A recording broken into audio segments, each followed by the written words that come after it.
Hello dear students, त्योहार academy में आप सभी लोगों का स्वागत है। मेरा नाम है राहुल और आज के इस कंप्लीट वीडियो लेक्चर में हम डिस्कस करेंगे क्लास 9th का चैप्टर नंबर 4 और इस चैप्टर के अंदर हम डिस्कस करने वाले हैं ट्रूली ब्यूटीफुल माइंड। और इस चैप्टर के अंदर आने वाले इंपोर्टेंट वर्ड मीनिंग्स को हम देखेंगे। इसके साथ साथ हम इस चैप्टर के complete English to Hindi translation को देखने वाले हैं। इसके साथ साथ इस चैप्टर के ऊपर बेस्ड जो भी इंपॉर्टेंट क्वेश्चन आंसर हो सकते हैं उन क्वेश्चन आंसर को भी डिस्कस करेंगे। तो चलिए शुरू करते हैं और समझने की कोशिश करते हैं वन बाय वन करके सारी चीजों को, लाइन बाय लाइन सारी चीजों को हम समझने की कोशिश करेंगे। अगर हम फर्स्ट पैसेज को देखें तो यहाँ लिखा हुआ है कि Albert Einstein was born on 14th March 1879 in the German city of Ulm without any indication that he was destined for greatness. Albert Einstein का जो जन्म है वो 14 मार्च को 1879 को वो जर्मनी के उल्म शहर में हुआ था, जिसमें कोई संकेत नहीं था, विदाउट एनी इंडिकेशन, कि उसकी किस्मत में महानता थी, that he was destined for greatness, right. On the contrary his mother thought Albert was freak to her his head seemed much too large।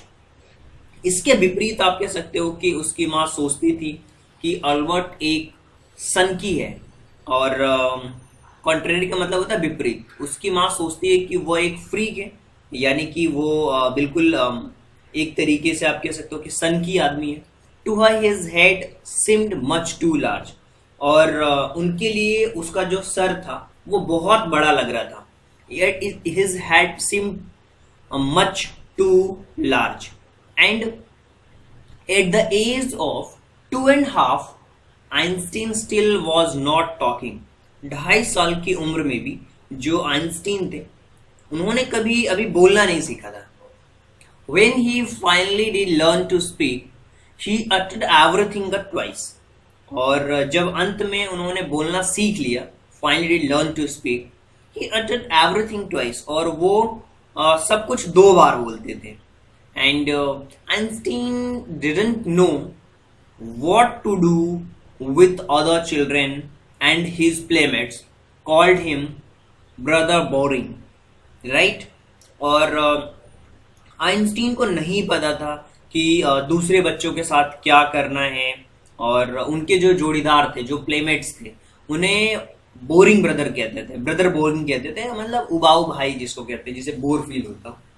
And so the youngest played by himself much of the time, और इसलिए हमेशा जो अधिकांश समय वो अकेले रहते थे। So youngest played by himself much of time. He specially loved mechanical boys, और वो हमेशा मैकेनिकल बॉयज को प्यार करते थे, यानी कि जो खिलौने होते हैं उनसे प्यार करते थे, जो टॉयज होते हैं, मैकेनिकल टॉयज, मैं बॉयज बोल रहा हूँ। ही स्पेशली लव्ड मैकेनिकल टॉयज, जो मैकेनिकल टॉयज होते हैं उनको वो प्यार करते थे, वो विशेष रूप से यांत्रिक जो खिलौने होते हैं उनको प्यार करते थे। Looking at the new born sister, अपनी जो नवजात बहन है Maja, he said have said fine but where are her wheels, और नवजात बहन माजा को देखकर कहा जाता है कि ठीक है, उसके पहिए कहाँ हैं, but where are her wheels. देखिए यहाँ पे कुछ मीनिंग्स हैं। अब इन मीनिंग्स को भी हमें समझना पड़ेगा इसके साथ साथ, ताकि चीजों को और बेटर वे में समझ पाए। जैसे इंडिकेशन का मतलब होता है कोई भी संकेत जो आपको मिलते हैं, anything serving to indicate, point out किसी चीज को करना। कॉन्ट्रेरी का मतलब होता है इसके विपरीत। अटा का मतलब होता है ऑडिबल एक्सप्रेशन, जो होता है जब बोलते टाइम कोई भी चीज होती है उसको हम कहते हैं अटा, राइट। जो प्रोनाउंसिएट करते हैं उसको वो 2 बार करते थे। देखिए यहाँ पे अगर आप इस कंप्लीट पैसेज की हिंदी को फिर से समझना चाहते हैं तो आप समझ सकते हैं कि अल्बर्ट आइंस्टाइन का जो जन्म था वो 14 मार्च 1879 को जर्मन की उल्म सिटी में हुआ था। एंड बिना किसी इंडिकेशन के उनको पता नहीं था कि उनकी जो डेस्टिनी, उनकी महानता इतनी होगी। और इसके विपरीत जो उनकी मदर ने उन्होंने सिखाया वो फ्रेक, वो बिल्कुल वो उनको वो सोचती थी, मदर उनकी सोचती थी कि वो बिल्कुल ही सन की आदमी है। एंड इनके जो हेड थे वो काफ़ी बड़े थे, लगभग at the age of 2.5 years still was not talking. 2.5 साल के बाद भी जो आइंस्टीन थे वो बोल नहीं रहे थे। When he finally did learn to speak, जब उन्होंने बोलना सीखा तो जब वो प्रोनाउंसिएट करते थे कोई भी चीज़ तो 2 बार करते थे। आइंस्टाइन को नहीं पता था कि दूसरे बच्चों के साथ कैसे रहना है, कैसे खेलना है।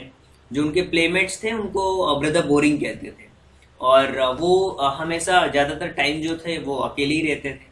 और जो स्पेशली जो मैकेनिकल टॉयज थे वो उनसे बहुत उनको लगाव था, उनसे प्यार करते थे। और जो न्यू बॉर्न सिस्टर थी माजा, उन्होंने कहा कि ठीक है, फाइन है, but where is her wheels, उनकी विल्स कहाँ है।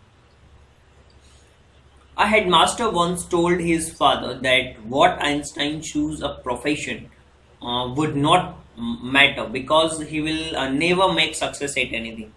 और एक जो उनके हेडमास्टर थी, प्रधानाध्यापक थी, एक बार उनके पिता से कहा कि इससे कोई फर्क नहीं पड़ता कि आइंस्टीन जो है वो एक प्रोफेशन के रूप में क्या चुनेगा, क्योंकि वह किसी भी चीज में कभी सफलता प्राप्त नहीं करेगा। He will never make a success at anything. Einstein began learning to play violin at the age of 6, और आइंस्टीन ने 6 साल की उम्र में वायलिन बजाना सीखना शुरू किया, because a mother wanted to, क्योंकि उनकी मम्मी चाहती थी और ऐसा चाहती थी। वह बाद में because he mother and later he become a gift armature violinist, maintaining skill through out his life. और बाद में वह एक प्रतिभाशाली शौकिया वायलिन वादक बन गया और पूरे जीवन में यह कौशल बनाए रखा, राइट। और but Albert Einstein was not a bad people, और लेकिन अल्बर्ट आइंस्टीन एक बुरा छात्र नहीं था। He went to high school in Munich, Munich में हाई स्कूल में गया, where Einstein family had moved when he was 15 months old and scored good marks in almost every subject. और वह 15 महीने का था और लगभग हर सब्जेक्ट में अच्छे अंक प्राप्त किए उन्होंने। आइंस्टीन स्कूल के संगठन से नफरत करता था। Einstein hated school regimentations, had often clashed with his teachers, और अक्सर अपने शिक्षकों के साथ उसकी झड़प होती थी एट द एज ऑफ 15, और एक 15 साल की उम्र में, राइट। और Einstein felt so stiffed there that left the school for good, और आइंस्टीन को इतना दबाव महसूस हुआ कि उसने अच्छे के लिए स्कूल छोड़ दिया। और यहाँ पे कुछ मीनिंग्स हैं, उनको हम समझते हैं ताकि आप और बेटर वे में चीज़ों को समझ पाएंगे। देखिए, आर्मेचर का मतलब होता है एक पर्सन जो कि उस चीज़ में इंगेज हो जाता है। स्टडी हो सकती है, स्पोर्ट्स हो सकता है, या फिर कोई एक्टिविटी होती है। इसके अलावा एक और वर्ड दिया हुआ है रेजिमेंटेशन, राइट। रेजिमेंटेशन का मतलब होता है संगठन, एक स्ट्रिक्ट डिसिप्लिन जहाँ पे लागू होता है, फॉर्मली चीज़ें चलती है, बिल्कुल कैरेक्टरिस्टिक्स वो उसकी विशेषता होती है। तो आप कह सकते हो कि जो स्कूल की प्रधानाध्यापिका ने एक बार उनके पिताजी से बोला कि इसे कोई फर्क नहीं पड़ता कि आइंस्टीन किस प्रोफेशन को चूज करेगा, बिकॉज वो कहीं भी, क्योंकि वो किसी भी चीज में सक्सेस नहीं प्राप्त कर पाएगा, सफलता हासिल नहीं होगी। आइंस्टीन ने 6 साल की उम्र में वायलिन बजाना शुरू किया क्योंकि उसकी मदर ऐसा चाहती थी, और ये become a gifted armature violinist, वो एक शौकिया कह सकते हो कि आर्मेचर वायलिनिस्ट बन गया। इस स्किल्स को वो through out the life maintain रखा। बट अल्बर्टस्टाइन एक बुरा व्यक्ति नहीं था। वो हाई स्कूल म्यूनिक में गया जहां उसकी फैमिली, जब वो 15 साल शिफ्ट हुई थी 15 मंथ पहले, और उसने गुड मार्क्स, हर सब्जेक्ट में अच्छे मार्क्स स्कोर किए थे। हमेशा जो स्कूल का संगठन होता था, टीचर्स के साथ उसकी हमेशा क्लासेस होते थे। 15 साल की उम्र में उसको बहुत ही वो दबाव महसूस कर रहा था, और अच्छे के लिए उसने स्कूल छोड़ दिया। आगे बढ़ते हैं। The previous year Albert parents had move to Milan and left their son with relatives. 1 साल पहले अल्बर्ट के जो माता पिता मिलान चले गए थे और अपने बेटे को रिश्तेदारों के साथ छोड़ दिया था। आफ्टर प्रोलॉन्ग डिस्कशन, और एक लंबे समय तक डिस्कशन के बाद, Einstein got wish to continue education in German speaking Switzerland in the city was more liberal than Munich, और लगभग लंबे समय की चर्चा के बाद जो आइंस्टीन और जर्मन भाषा स्विट्जरलैंड एक ऐसा शहर जो म्यूनिख से भी ज़्यादा उदार था, वो में अपनी शिक्षा जारी रखने की इच्छा को पूरा कर पाया. And Einstein was highly gifted in mathematics and interested in physics. And after finishing the school, he decided to study university in Zurich. और आइंस्टीन जो था वो गणित में बहुत अधिक प्रतिभाशाली थे, फिजिक्स में रुचि रखते थे. स्कूल पूरा करने के बाद उन्होंने जो ज्यूरिख की एक यूनिवर्सिटी में पढ़ाई करने का फैसला किया. लेकिन साइंस एकमात्र ऐसी चीज़ नहीं थी जिसे वॉलरस कह सकते हो. Decided to study at university in Zurich, but science was not only things appeal to dashing young men with the walrus mustaches, right? तो एक कह सकते हो कि लेकिन साइंस ही एक एकमात्र ऐसी चीज नहीं थी जिसे वॉलरस मूछों वाले आकर्षित युवा को खींचा था, राइट? और यहाँ पे दिए हुए हैं कुछ मीनिंग्स. उन मीनिंग्स को भी हम समझेंगे. जैसे प्रोलॉन्ग. प्रोलॉन्ग का मतलब होता है एक लंबे समय तक, राइट? अपील का मतलब होता है आप रिक्वेस्ट करते हो, सिंपैथी के लिए, सपोर्ट के लिए आप कहते हो. और मुश्किल का मतलब होता है मूछें जो होती हैं उसको कहते हैं, राइट? मुश्किल, राइट?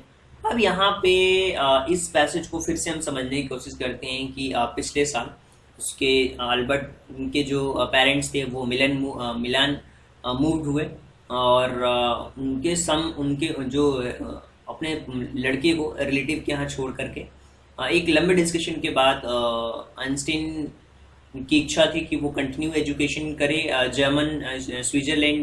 जर्मन स्पीकिंग स्विट्जरलैंड में. और जहाँ पे वो जो शहर था वो म्यूनिख से ज़्यादा लिबरल था.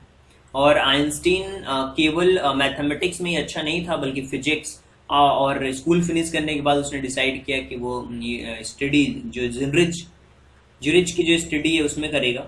और बट लेकिन साइंस जो था ज्यूरिख की एक यूनिवर्सिटी में पढ़ाई करने का फैसला लिया. लेकिन जो साइंस ही एकमात्र ऐसी चीज़ नहीं थी जिसे वॉलरस मूछे वाले इस यंग वुमेन को वुमेन बोल रहा हूँ मैं, आकर्षित किया. मतलब मूछों वाले इस व्यक्ति को खींचा था वॉलरस, राइट? अब हम आप कह सकते हो कि लेकिन विज्ञान ही एकमात्र चीज़ नहीं थी जिसने वॉलरस मूछे वाले इस आकर्षित युवा व्यक्ति को खींचा था. He also felt special interest in our fellow student. और आप कह सकते हो कि जो इसके सहपाठी थे, जो इसके साथी थे, Mileva Maric, whom he founded to be a clever creature. और एक विशेष ये अपने जो उसके जो छात्र थे मिलेवा मारिक में भी एक विशेष रुचि महसूस की जिसे वह एक चालाक प्राणी समझते थे. This young Sherbin had come to Switzerland because the university in Zurich was one of few in Europe where women could get degree. और यह युवा सर्बियन नागरिक स्विट्जरलैंड आई थी. और क्योंकि ज्यूरिख में विश्वविद्यालय यूरोप में से कुछ ऐसा जगह था जहाँ जो महिलाएं थी वो जिनको डिग्रियां मिल सकती थी. And Einstein saw in her ally against the Philistines those people in a family at the university with whom he was constantly at odds. और आप कह सकते हो कि आइंस्टीन में उसमें जो फिलिस्तीनियों के खिलाफ एक सहयोगी को देखा और जिसने उसके परिवार में विश्वविद्यालय में वे लोग जिनके साथ वे हमेशा अलग थे, ally against the Philistine, उस people in his family उसके परिवार में at the university whom was constantly at the odds, जो कि अलग थे.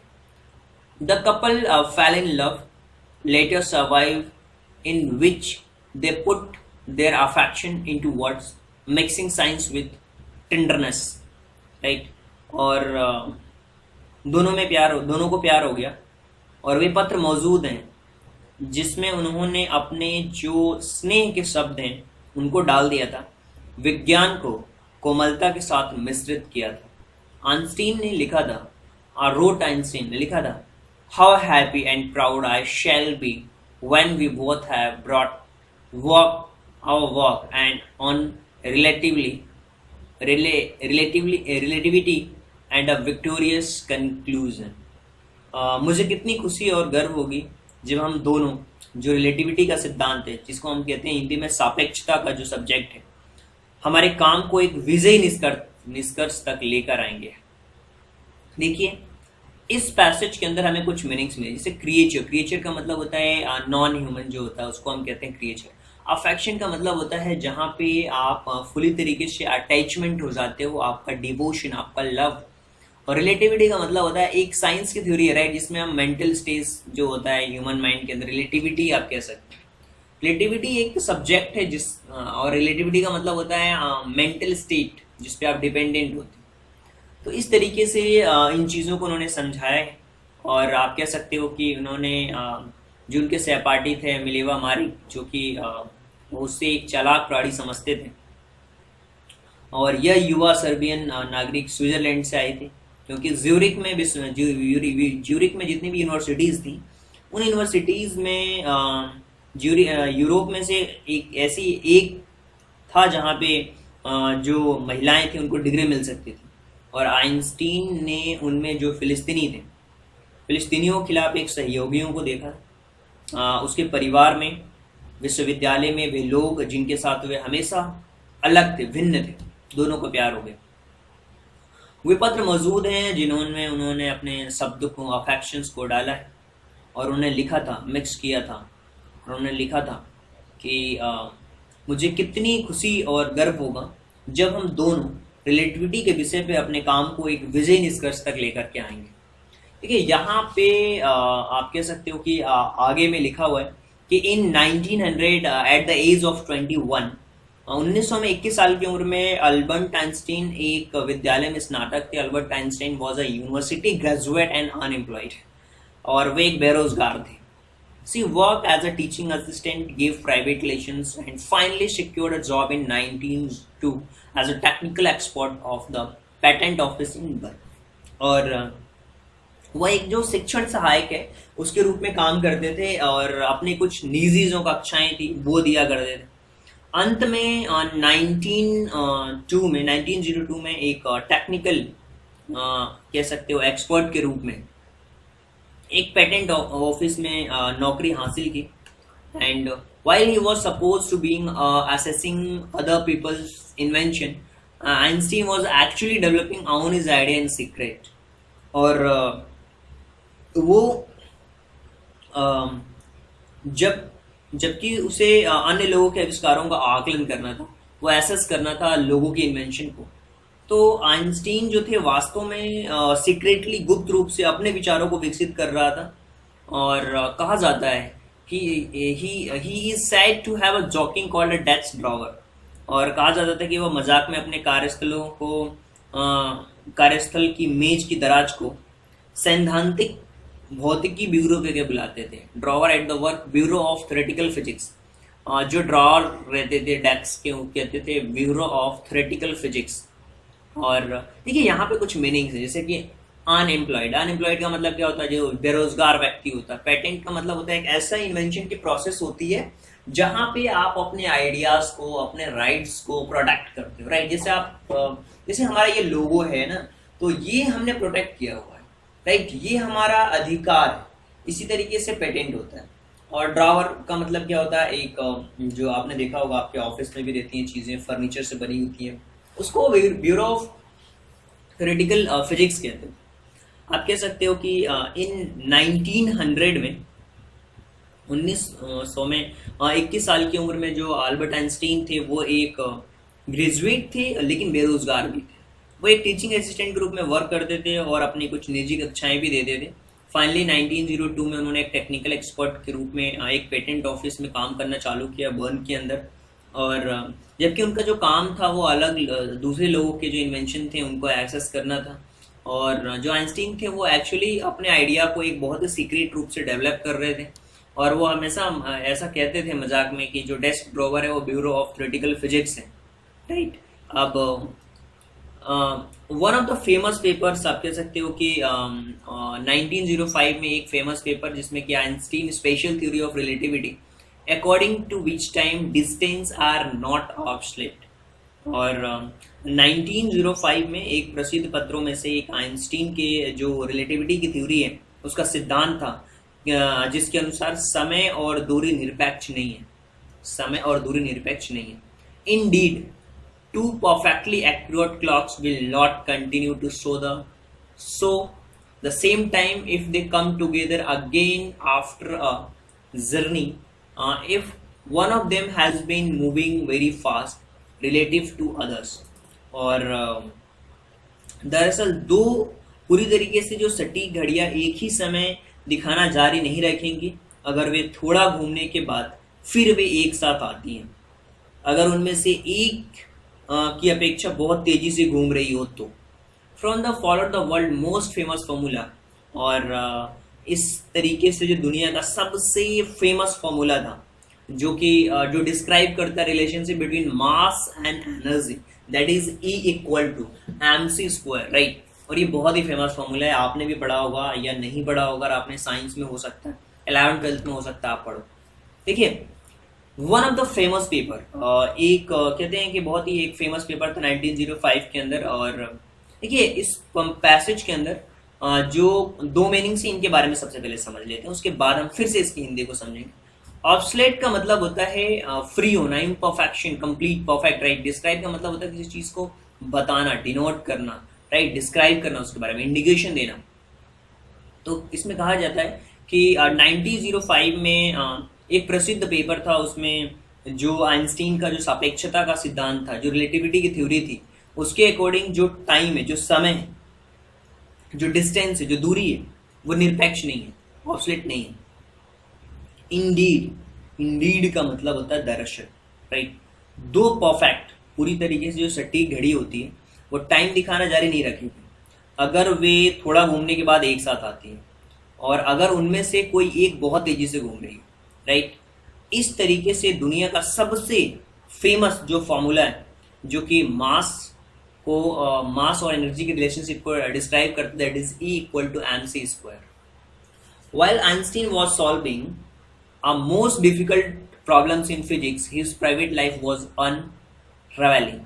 आप कह सकते हो कि जिस समय जो आइंस्टाइन थे वो जो फिजिक्स में सबसे कठिन समस्याएं हल कर रहे थे, तो जो उनका निजी जीवन था, प्राइवेट लाइफ थी, वो अनसुलझी हुई थी। Albert had wanted to marry Mileva right after finishing the studies. जो अल्बर्ट अपनी पढ़ाई खत्म करने के बाद तुरंत मिलेवा से शादी करना चाहा था, और लेकिन जो उनकी माँ थी वो उनके खिलाफ थी, but his mother was against it. She thought Mileva who was 3 years older than her son। और वो सोचती थी कि मिलेवा जो उनके बेटे से 3 साल बड़ी है उसके लिए बहुत बूढ़ी थी। His son was too old for him। She was also brotherhood by Mileva's intelligence, bothered by Mileva intelligence. और वह मिलेवा की जो बुद्धिमत्ता थी उससे भी परेशान थी, और उसकी माँ ने कहा वह तुम्हारी तरह एक किताब है, और आइंस्टीन ने तब शादी नहीं की। She is a book like you, वो तुम्हारी तरह किताब है। His mother side Einstein put wedding off. और उनकी माँ ने कहा कि वो एक किताब है, ऐसा कहा तो आइंस्टीन ने शादी नहीं की। The pair finally married in January 1903 and had 2 sons। और अंत में 1903 में इन लोगों ने शादी की और 2 बेटे हुए। But a few years later marriage fetid. लेकिन कुछ सालों बाद शादी जो थी वो लड़खड़ा गई। Mileva meanwhile was losing her intellectual ambitions for becoming an unhappy housewife।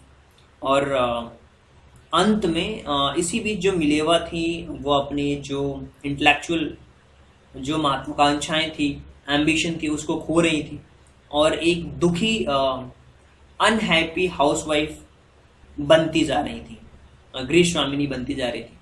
और after years of constant fighting, और कई वर्षों तक लगातार लड़ाई करने के बाद फाइनली डाइवोर्स 1919 में, युगल का अंत में 1919 में तलाक हो गया।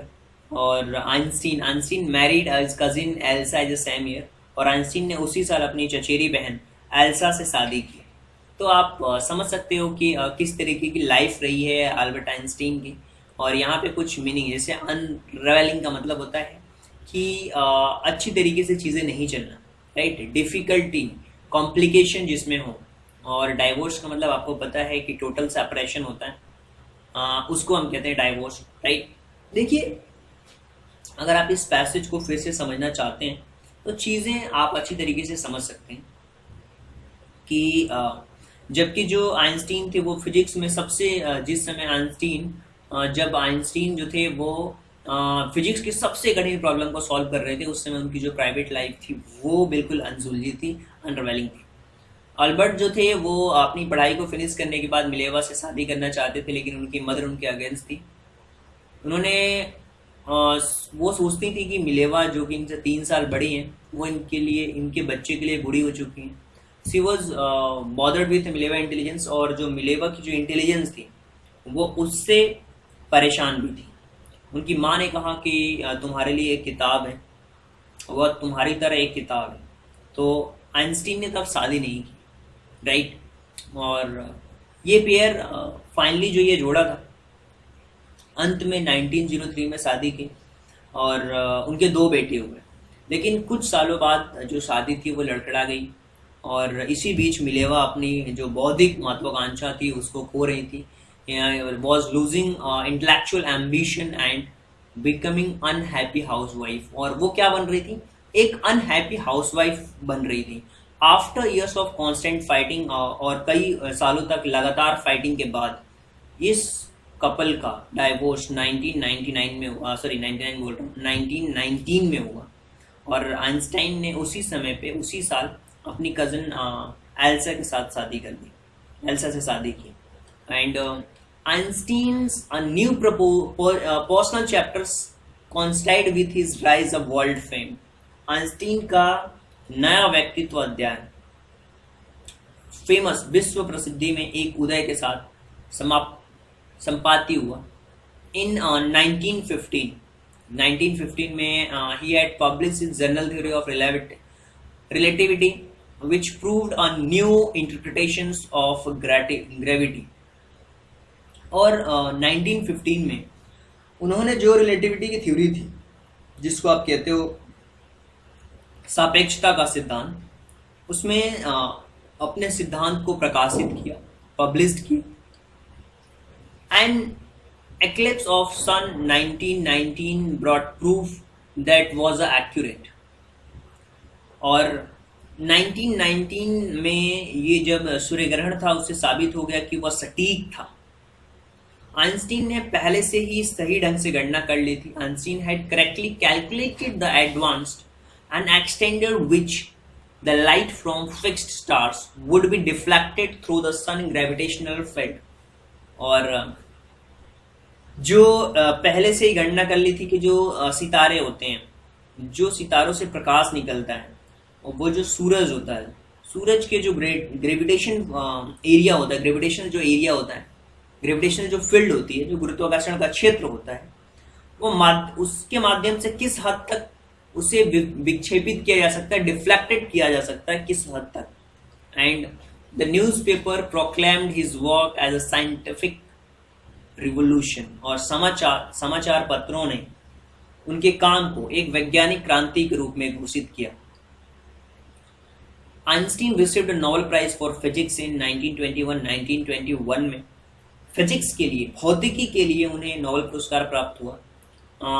He was showered with the honor and invention from all over the world and learned by the press. उन्हें दुनिया भर से ढेरों सम्मान, निमंत्रण प्राप्त हुए और प्रेस द्वारा सराहना की गई। देखिए, वर्ड मीनिंग्स की अगर बात करें तो यहाँ पे लिखा हुआ है कॉन्साइट का मतलब होता है कुछ प्लेसेस को ऑक्यूपाई करना, राइट। और कह सकते हो कि जब उनका पर्सनल चैप्टर स्टार्ट हुआ तो एक फेमस प्रसिद्धि उन्हें मिली।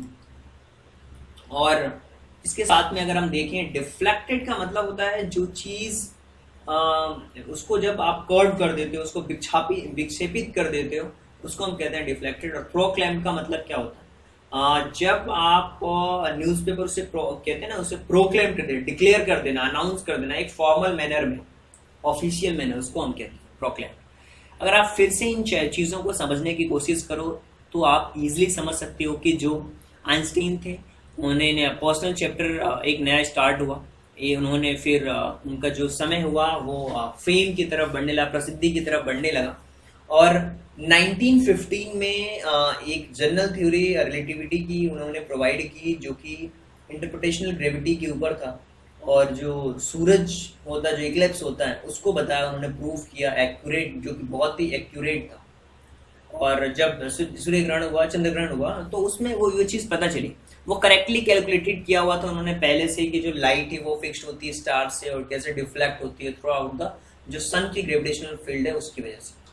और न्यूज़पेपर ने पहले ही प्रोक्लेम कर दिया कि ये साइंटिफिक रिवोल्यूशन है, और उसे आइंस्टीन को 1921 में नोबेल प्राइज मिला, उन्होंने रिसीव किया, और उन्होंने शो किया honours invitations all over the world में, गॉटेड बाय द प्रेस, जो कि प्रेस के द्वारा उसे बधाई दी गई, राइट। अब हम आगे बढ़ते हैं, और आगे भी बहुत सारी चीज़ें जिनके बारे में हमें जानना है, समझना है, जैसे कि व्हेन द नाजीज केम, जब कहते हैं ना कि when the Nazi came to power in Germany 1933, Einstein immigrated to the United State. जब 1933 में जर्मनी में नाजी सत्ता में आए, पावर में आए, तो जो आइंस्टीन थे वो संयुक्त राज्य अमेरिका में बस गए, और 5 वर्ष बाद डिस्कवर अ न्यूक्लियर फिजन, और 5 साल बाद बर्लिन में परमाणु विखंडन की खोज पर जो अमेरिकी भौतिकविदों ने हंगामा किया था, अमेरिकन जो फिजिक्सटिन्स थे, उन्होंने अप्रोर मतलब हंगामा किया था। Many of them had fled from fascism just Einstein had, and now they were afraid to Nazis could build use an atomic bomb.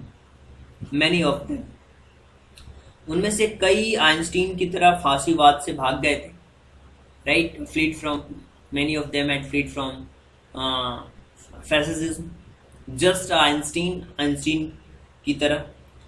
और अब वे डर रहे थे कि कहीं नाजी जो है वो परमाणु बम का निर्माण कर सकते हैं और उनका उपयोग कर सकते हैं। Nazis could build use N atomic bomb. कि यहाँ पे कुछ चीज़ें हैं। इमिग्रेटेड का मतलब होता है जब आप एक जगह से दूसरी जगह चले जाते हैं, और फिजन का मतलब होता है, न्यूक्लियर फिजन का मतलब होता है एक स्प्लिट करना, अलग अलग विखंडन जिसको कहते हैं। और फैसिज्म का मतलब होता है फांसीवाद, फिलॉसफी है, एक प्रिंसिपल, एक सिद्धांत है, एक मेथड ऑफ फैसिज्म। कह सकते हो कि जब नाजी सत्ता में आए 1933 के अंदर जर्मनी के अंदर, तो जो आइंस्टीन थे वो यूएस में इमिग्रेटेड हो गए, वहाँ बस गए, और लगभग 5 साल बाद उन्होंने न्यूक्लियर फिजन की स्थापना की, मतलब जो परमाणु विखंडन है उसकी खोज की, और बर्लिन के अंदर। और जो अमेरिकन फिजिस्ट थे वो बिल्कुल इस चीज़ के ऊपर उन्होंने हंगामा कर दिया था। और आइंस्टीन की तरह कई ऐसे थे, उनमें से कई आइंस्टीन की तरह भाग गए थे। अब वो डर रहे थे कि कहीं नाजी परमाणु बम का निर्माण कर सकते हैं और उसका उपयोग भी कर सकते हैं। At the urging a collegius, Einstein wrote a letter to American President Franklin D. Roosevelt, right, on the 2nd August 1939, in which he warned a single bomb of this time exploded in a port might very well destroy the whole port together with the sum of surrounding territory. और एक सहयोगी के आग्रह पर Einstein ने 2 अगस्त 1939 को America के राष्ट्रपति फ्रैंकलिन डी रूजवेल्ट को एक पत्र लिखा, जिसमें उन्होंने चेतावनी दी कि इस प्रकार का बम अगर एक टेरिटरी पे, एक पोर्ट की टेरिटरी पे अगर फटता है तो पूरी तरीके से एक बंदरगाह को नष्ट कर सकता है। His road didn't fail have an effect, और साथ में पूरी तरीके से बंदरगाह को नष्ट कर सकते हैं, साथ ही आसपास के कुछ क्षेत्रों को भी। और लेकिन उसके जो शब्द थे वो निष्प्रभावी नहीं रहे। और the American develop atomic bomb in a secret project on their own and dropped it on the Japanese cities of Hiroshima and Nagasaki in August 1945.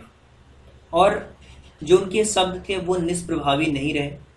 अमेरिकियों ने अपने स्वयं की एक गुप्त परियोजना में परमाणु बम का विकास किया, सीक्रेट प्रोजेक्ट सिंदेनाओ, and dropped it on Japan cities of Hiroshima and Nagasaki in August 1945। और अगस्त 1945 में जापानी शहर हिरोशिमा और नागासाकी पर गिरा दिया। और यहाँ पे आप देख सकते हो कि दो चीजें हैं। पहला, डिस्ट्रॉयड का मतलब होता है कंप्लीटली डिफीट हो जाना, टेरिटरी का मतलब होता है क्षेत्र, एरिया। तो आप कह सकते हो कि उनके एक जो सहकर्मी थे उनके कहने पर जो आइंस्टीन थे उन्होंने एक लेटर लिखा अमेरिकन प्रेसिडेंट उस समय के फ्रैंकलिन डी रूजवेल्ट 2 अगस्त 1939 को, और उन्होंने वार्न किया कि इस तरीके का एक सिंगल बम एक पोर्ट पे डिस्ट्रॉय कर सकता है पूरे पोर्ट को और उस पूरी टेरिटरी को। लेकिन उनके शब्द बिल्कुल भी इफेक्टिव नहीं रहे। अमेरिकन ने बिल्कुल सीक्रेट तरीके से एटॉमिक बम को अपने प्रोजेक्ट्स में तैयार किया और ड्रॉप किया उन्होंने नागासाकी, जापान के सिटीज हिरोशिमा और नागासाकी पे 1945। अब इसी तरीके से Einstein was deeply second by extended of the destruction. जो आइंस्टीन थे वो विध्वंस के हद से गहराई तक हिल गए। मतलब जब वो नागासाकी पे उन्होंने बम मार दिया था तो बहुत अंदर से हिल गए। और this time he wrote a public message to United Nation. इस बार उन्होंने पब्लिक को सार्वजनिक पत्र लिखा संयुक्त राष्ट्र को। In propose the formation of the world government, और उन्होंने एक वैश्विक सरकार के गठन का प्रस्ताव रखा। But unlike the letter Roosevelt this one made no impact. लेकिन रूजवेल्ट को लिखे पत्र के विपरीत इसका कोई प्रभाव नहीं हुआ। लेकिन बट ओवर नेक्स्ट डिकेड, लेकिन अगले 10 सालों में आइंस्टीन गॉट एवं more involve in politics, right. और लेकिन अगले दशक में आइंस्टीन राजनीति में कहीं अधिक शामिल हो गए। Agitation for an end of the arms buildup using his popularity to campaign for peace and democracy. अगले दशक में जो आइंस्टीन थे वो राजनीति में कहीं अधिक शामिल हो गए। हथियारों के निर्माण और उपयोग के लिए, अंत के लिए, आंदोलन और शांति और लोकतंत्र के लिए अभियान के लिए अपनी लोकप्रियता का उपयोग किया।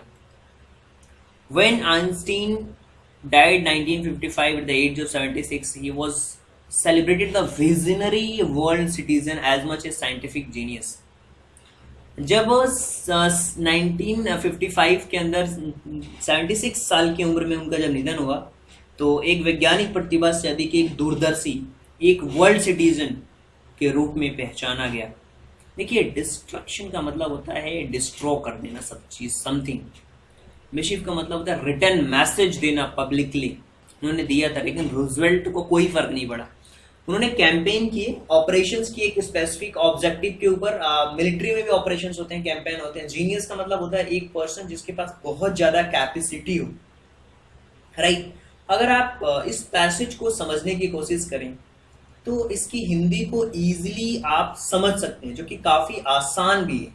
अगर मैं अपने शब्दों में समझाने की कोशिश करूँ, किस तरीके से आप समझ सकते हैं कि जो आइंस्टीन थे वो डीपली शकन थे, डिस्ट्रक्शंस थे, और उन्होंने एक लेटर लिखा पब्लिकली यूनाइटेड नेशन को। और ये क्यों थे डीपली शकन? क्योंकि जिन्होंने नागासाकी, हिरोशिमा पे बम मार दिया था और पब्लिकली मैसेज लिखा, इन्होंने प्रपोज किया कि फॉर्मेशन ऑफ वर्ल्ड, एक वर्ल्ड गवर्नमेंट का फॉर्मेशन किया जाए। लेकिन रूजवेल्ट के ऊपर कोई एक्शन नहीं हुआ। बट ओवर द डिकेड, लेकिन अगले दशकों में आइंस्टीन ज़्यादा से ज़्यादा पॉलिटिक्स में इन्वॉल्व हुए। उन्होंने एजिटेशन किया, आंदोलन किए, और जो आर्म्स बिल्डअप है उसके ऊपर पॉपुलैरिटी का यूज़ किया कैंपेन में, पीस और डेमोक्रेसी के लिए। जब 76 साल की उम्र में 1955 में उनकी जब डेथ हुई तो सेलिब्रेट किया जाता है उनको विजनरी एंड वर्ल्ड, कह सकते हो कि वर्ल्ड सिटीजन के रूप में, साइंटिफिक जीनियस से कहीं ज़्यादा एक वर्ल्ड सिटीजन के रूप में उन्हें जाना जाता है। Einstein leaving school is manage for good. Why? उनके लिए स्कूल छोड़ना क्यों अच्छा था? Einstein decided to leave in school manage, good reason because he hated the school education. क्योंकि वो स्कूल के जो संगठन थे उससे बहुत ही वो बुरी तरीके से चिड़े हुए थे, वो हेट करते थे। Einstein wanting to study Switzerland rather than the Munich, why? क्यों वो मुनिच में पढ़ना चाहते थे स्विट्जरलैंड के अलावा? क्योंकि वो ज्यादा लिबरल सिटी थी, right? Switzerland was a more liberal in then Munich before Einstein wanted to study him. What did Einstein call to desk drawer in the pen at the patent office? Why? क्या कहते थे उस desk drawer को? वो कहते थे कि ये जो डेस्क ड्रावर है ना, वो बिल्कुल ब्यूरो ऑफ थ्योरेटिकल फिजिक्स है. Einstein call the desk drawer at the patent office bureau of theoretical physics. This was because used to store secretly develop ideas to drawer located there. अपने drawer में जो physical secretly ideas को develop करते थे. Why didn't Einstein write a letter of Franklin Roosevelt को? क्यों letter लिखा? क्योंकि वो एक विजनरी साइंटिस्ट थे.